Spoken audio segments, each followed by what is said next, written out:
Ginabi na ako sa paggawa ng vlog. Kasi kaya ng umaga, naglinis ako ng mga kulungan nila. Tapos ngayong hapon naman, nagpaligo ako sa mga pusa ko. Kaya eto, ginabi na. Gusto ko nga palang i-share sa inyo, nung December 7 hanggang 11, nagpunta kami ng Bangkok, Thailand. Doon namin sinelebrate yung birthday ng anak kong babae. Maganda sa Thailand. Disiplinadong mga tao. Tapos malinis yung mga lugar nila. Wala kang makikitang mga dumi-dumi sa kalsada. Walang mga nagwawalis tulad sa atin. At wala rin mga pag-alagalang pusa at aso. Pero nung punta kami sa temple, may nakita akong isang pusa. Kulay brown siya. Kamukhang-kamukha siya ni Miko. Kaya lang nung hinahawakan ko, tumatakbo eh. Hindi siya maamo, suplado. Miko! Suplado mga pusa dito sa Thailand. Yan, namasal kami rito sa temple. Ang ganda ng temple nila dito.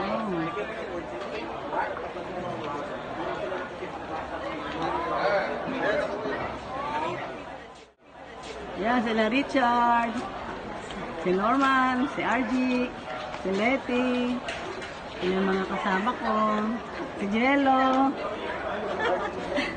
Dito kami ngayon sa Reclining Buddha.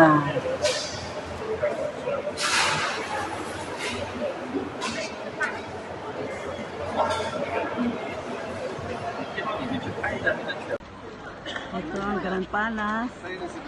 Pauwi na kami. Ayan, daming tao rito. Daming nagpapapicture.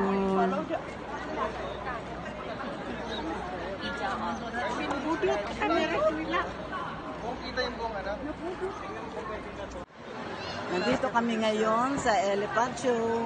Manonood kami ng palabas ng mga elepante.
Shoutout nga pala kina Norman, Jello, RG, Richard, and Letty.